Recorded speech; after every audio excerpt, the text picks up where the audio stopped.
وبركاته. النهارده انا احب اتكلم على كم حاجه حصلت كده خلال الاسبوعين اللي فاتوا، وانا نزلت يعني رحت مصر القاهره، ورحت محافظه دمياط.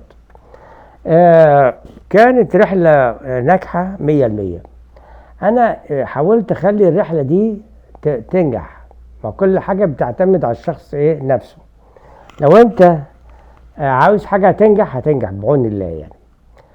فانا العوامل النجاح دايما لما انت تبص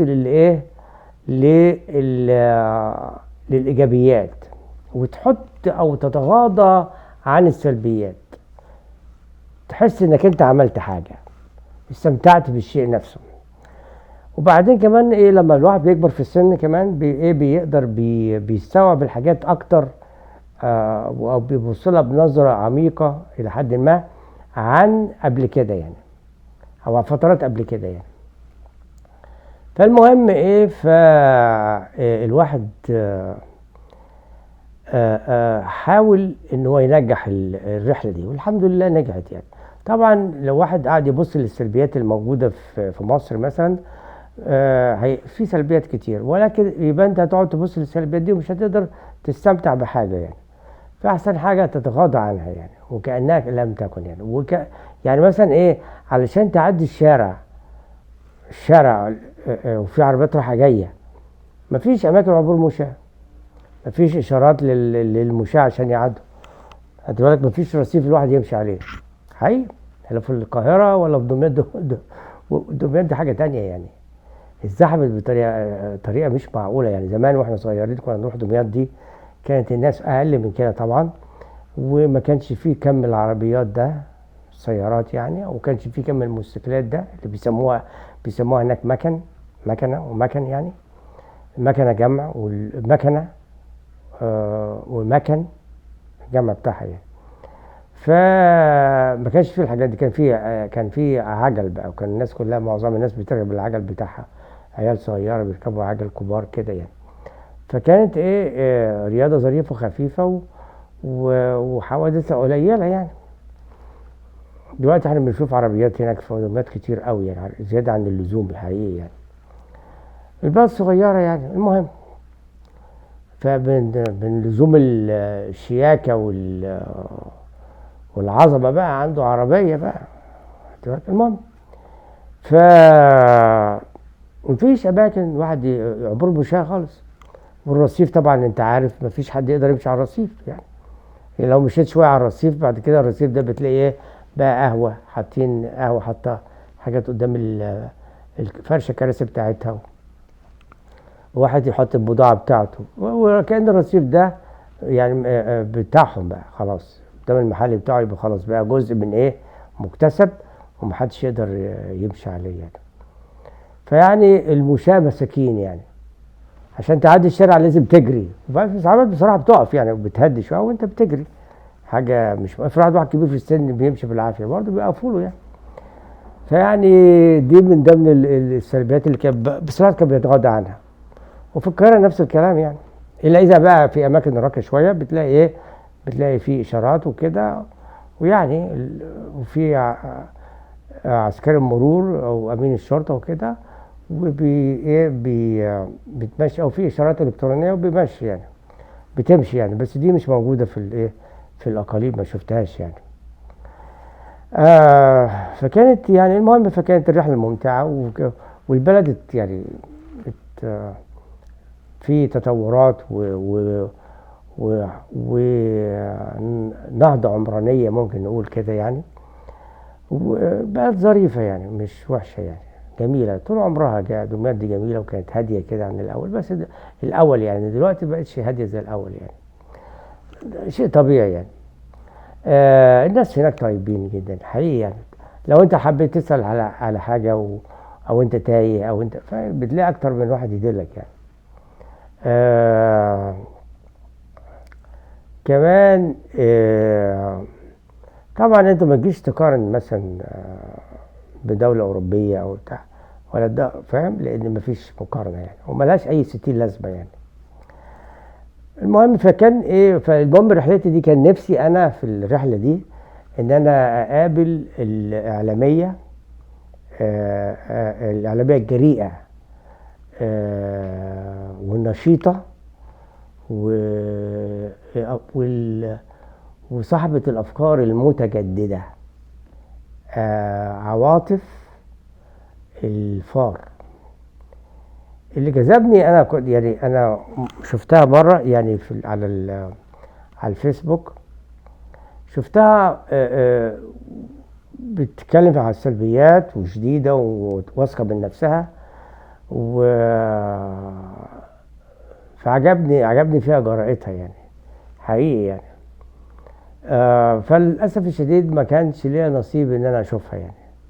وبعدين جت هي مسكينة، جالها حصلت لها حادثة عربية او تقريبا توك توك خبطها، ولا تعرفش ايه اللي حصل بالظبط، فرجلها كانت مكسورة، وجت خطوبة بنتها وكده حسب ما هي قالت لي. على فكرة هي اتصلت بيا وانا بشكرها جدا انها اتصلت بيا وحاولت تعتذر يعني، لان انا نزلت منشور وقلت ان انا ما نجحتش ان انا اقابل الاعلامية عواطف الفار يعني. فوعدتني بقى ان شاء الله لما اروح المرة الجاية نعمل لقاء وكده ونتكلم مع بعض و وايه وكده، وهتاخدني توديني اماكن ما شفتهاش انا في دمياط او في راس البر يعني. فشوف الواحد يعني يروح بلاد ويزور اماكن، ولكن القاهرة ودمياط وراس البر والحتت دي الواحد له ذكريات فيها، فهو بيروح يعني علشان يقعد ويسترجع الذكريات دي ويعيش جو جو البحر ولو جو دمياط والشوارع اللي كان بيبقى فيها الصناعية والورش، كان لنا ونروح، وكان لنا يعني جولات في الأماكن ديت يعني زمان يعني. فالواحد بيحب يروح مهما راح في أي حتة بيرجع برضه يروح الأماكن ديت اللي يحس فيها براحة يعني، براحة، بيحس إنه حتى يعني لو غاب عنها سنين ما بيحسش إن هو غريب يعني، حقيقي يعني. المهم فإن شاء الله في زيارة تانية قريب بإذن الله نبقى نروح ونقابل ناس أكتر يعني، ونقعد مع ناس أكتر يعني.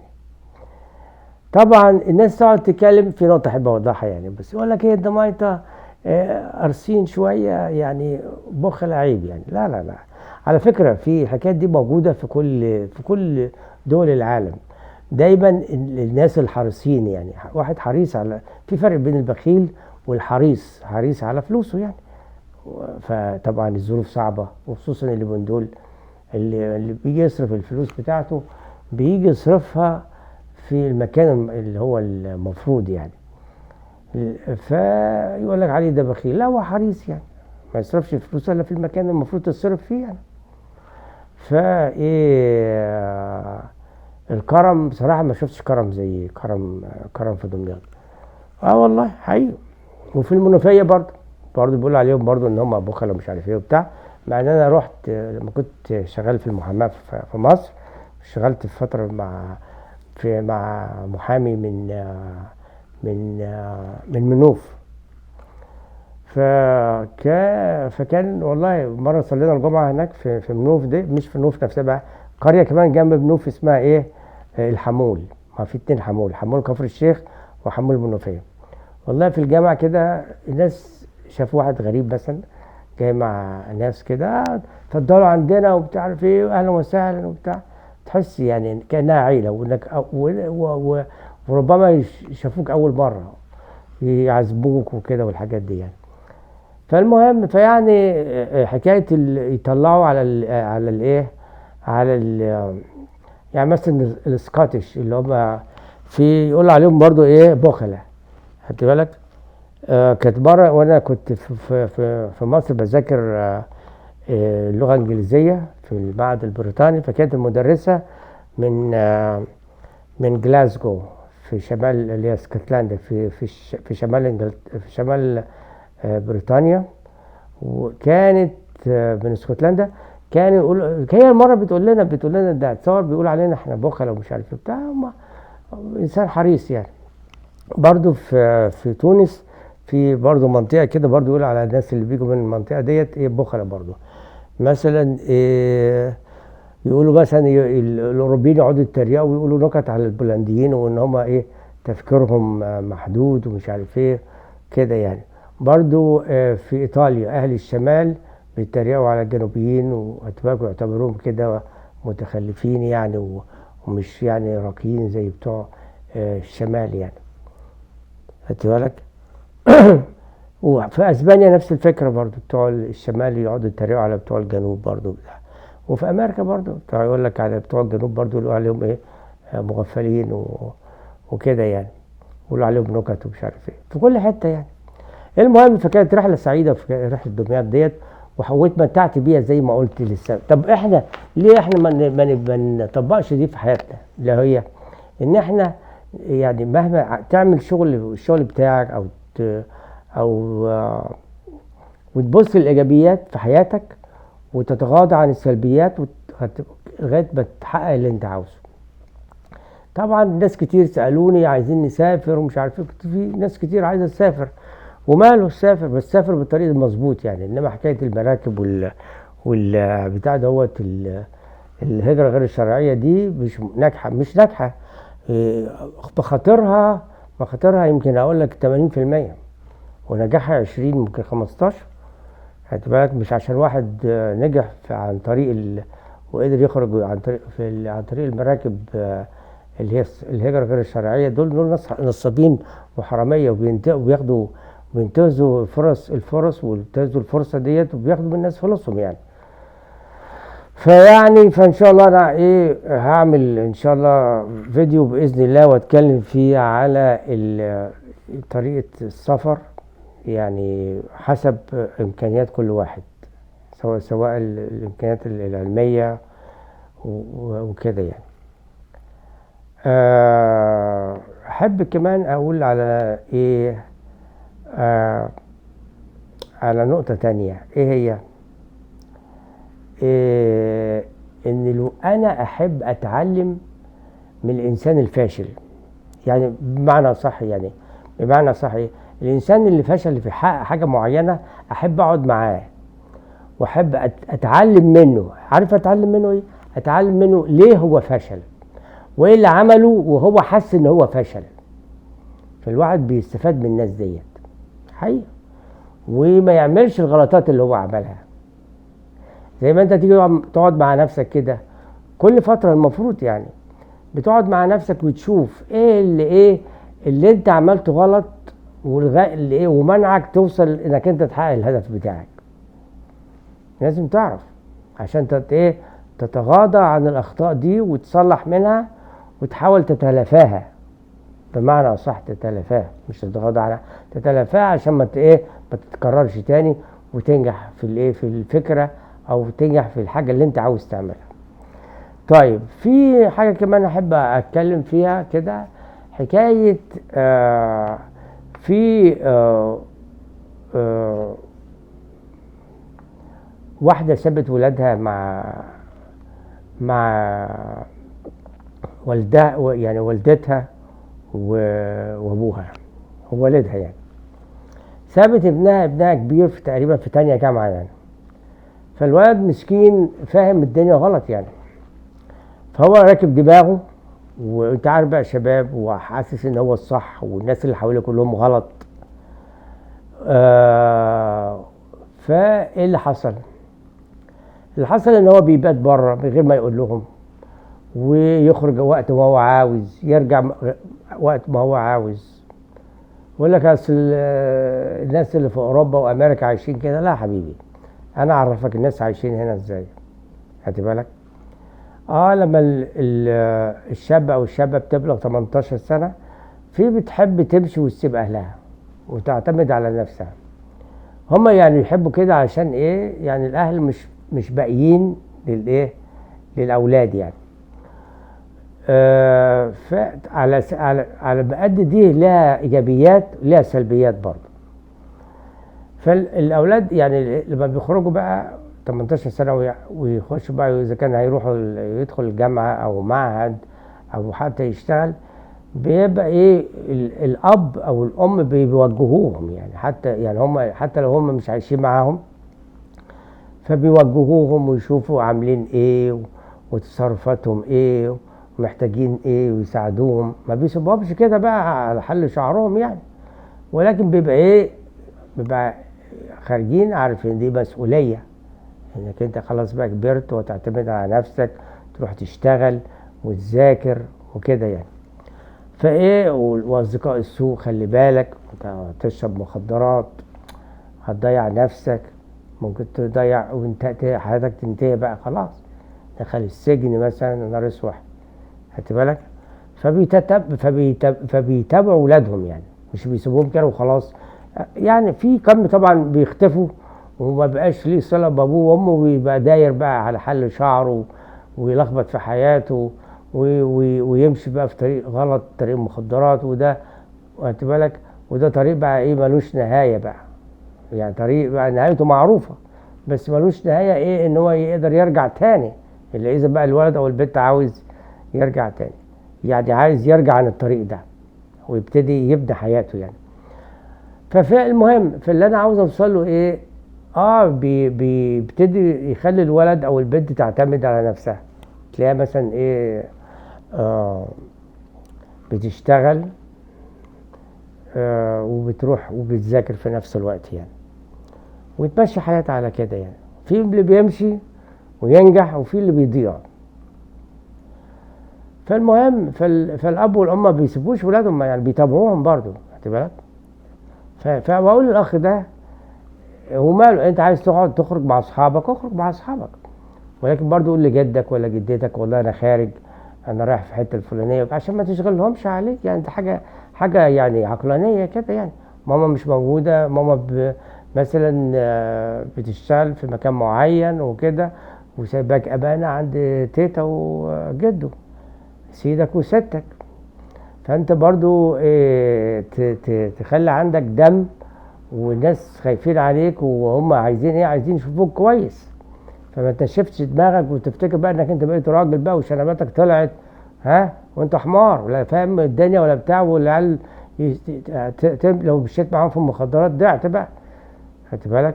ودلوقتي في بلاوي في مصر، وحتى مش في مصر بس، على مستوى العالم كله في مخدرات بتضيع بتمسح المخ، دي حقيقي بتضيع البني ادم، بتلاقي سنانه وقعت ليها تأثيرات سلبية بطريقة مش معقولة.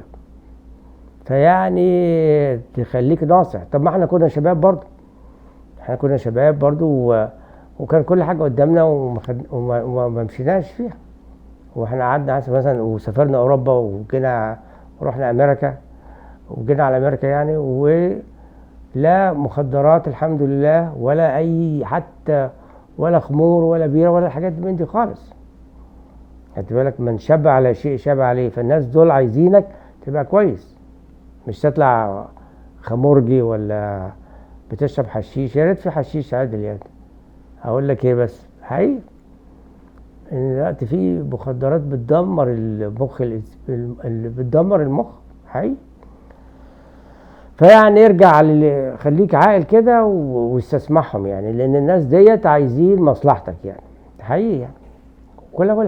كل حاجه بالعقل وبالمنطق يعني، انما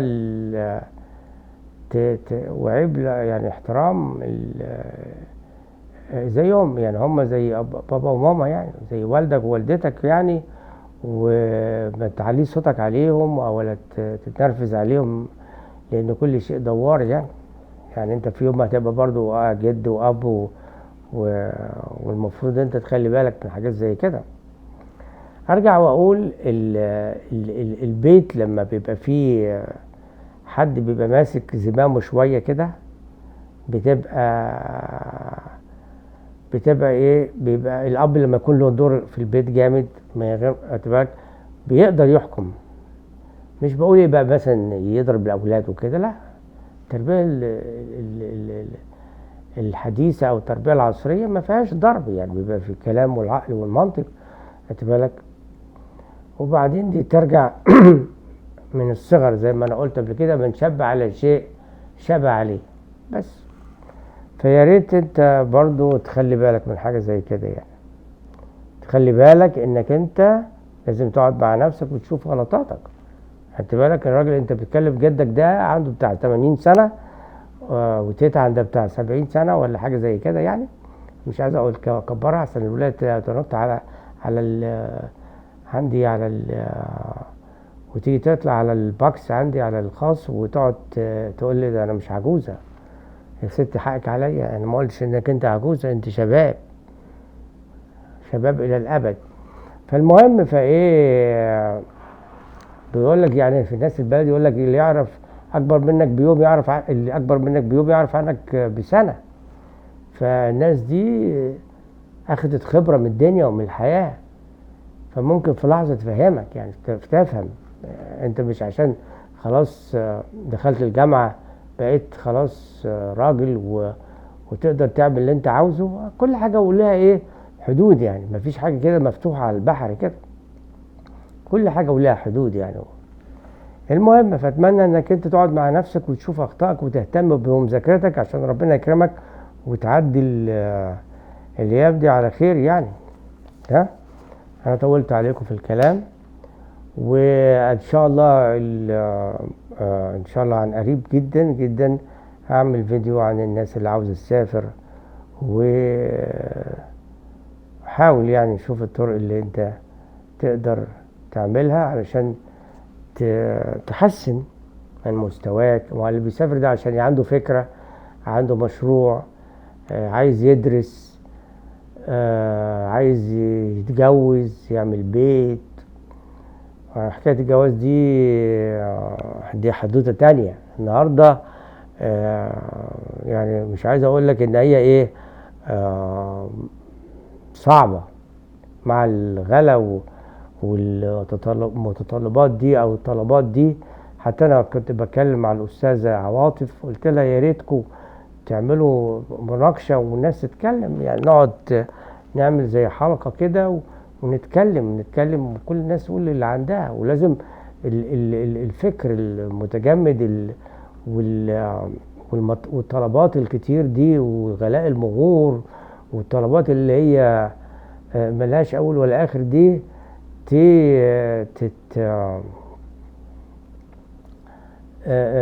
يعني تتسهل شوية. مش معقول ده النهاردة عشان حسب المتطلبات دي ممكن عشان تتجوز محتاج 2 مليون جنيه. 2 مليون جنيه تجيبهم منين دول؟ قول لي. ما بين شقة وبين عفش ومهر وكل البلاوي ديت، وفاهم هتجيب منين يعني؟ حتى لو انت اشتغلت حرامي هتسرق مين وهتجيب وعشان تجيب المبالغ الطائلة دي حقيقي. فيعني حاجة مش معقولة يعني. يعني هنا الناس بتتجوز ازاي؟ بيبقى في خاتم زي خاتم الجواز ده، وبعد كده هما بقى ايه، لان السكن طبعا ما فيش مشكلة يعني اجروا شقة وفي حتة شيك يعني وفي حتة معقولة، وبيتشاركوا مع بعض وتمشي العملية وبيجيبوا العفش بتاعهم حتة بحتة كده وهي ماشية. يعني النهارده يجيبوا مثلا الانتريه مثلا اوضه النوم بكره وهكذا. كل فتره يجيبوا حاجه ويرتبوا بيتهم يعني. بس خدت بالك طبعا في مصر ما فيش حاجه زي كده. ده عايزه من الابره للصاروخ زي ما بيقولوا عشان تتجوز. مش عايزين يجيبوا حاجه بعدين، يعني عايزين كل حاجه يكون عندها كل حاجة، كل الإلكترونيات وكأنها تعمل سمارت هاوس بقى، يعني سمارت مش معقول يعني، حاجة مش معقولة يعني.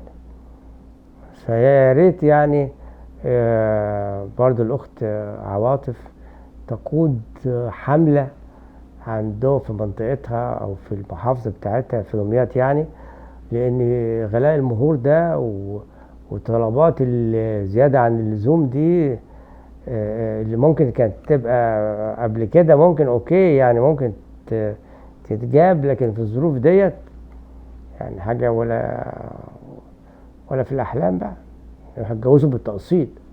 مش معقول.